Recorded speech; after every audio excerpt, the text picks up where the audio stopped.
If you've had any exposure to 5 to 7 year olds, you might have heard the term phonics, but may not know how it impacts early reading. Phonics is a way of teaching children how to read and write. It helps children hear, identify, and use different sounds that distinguish one word from another in the English language. Phonics involves matching sounds with letters or groups of letters. Learning how letters sound when they're combined will help children decode words as they read. This is particularly helpful when trying to sound out unfamiliar words. For example, when a child is taught the sounds for the letters T, P, A, and S, they can start to build the words tap, pat, and sat. The time you spend practicing reading with your student, encouraging them and praising their efforts, will create a safe environment where they can learn and grow. Don't underestimate the impact you will have on your student. Something as simple as sharing your own enthusiasm and love for reading is a powerful tool. Once children have mastered letter sounds, there are 4 components to becoming a proficient reader. The first is having a strong oral vocabulary. The second is having enough knowledge of the world to give context to what the student is reading. The third is being able to read a passage fluently. And the fourth is being able to comprehend that passage. These are all interrelated, and during the course of the year with your student, you will help them build these skills. The skill we would like you to focus on with your student is fluency. Fluency is the ability to read a passage with reasonable speed and expression so that it sounds natural. When reading fluently, the student doesn't need to expend too much processing power on a particular word and can think about the story in its totality. The key skill a student will need in order to read fluently is called word attack. Word attack is learning how to read words that are not easily read by sight. For these words, the student needs to have some form of phonics-based strategy in order to sound out the word. Our word attack strategy has 3 simple components: chunk it, flip it, and skip it. Let's look at a simple sentence. I have a plan. The student will likely know the first 3 words by sight. However, the last word, plan, the student is unlikely to know by sight.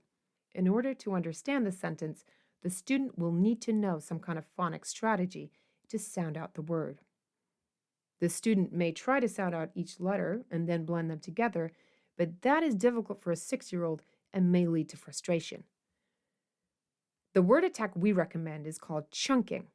Every syllable has chunks, also known as onsets and rhymes. The onset is the letter that comes before the first vowel, and the rhyme are the letters that follow the first vowel. In our example, plan, pl is the onset and an is the rhyme.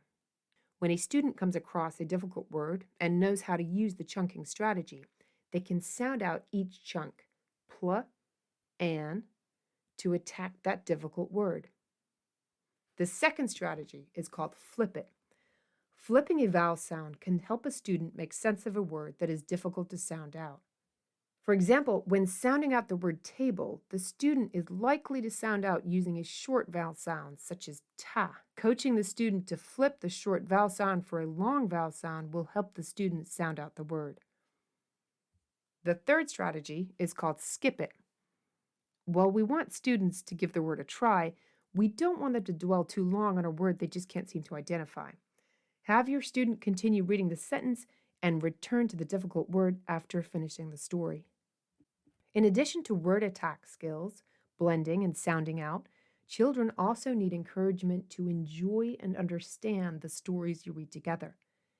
Asking questions about the story is a good way to see if your student is able to remember key points of the story.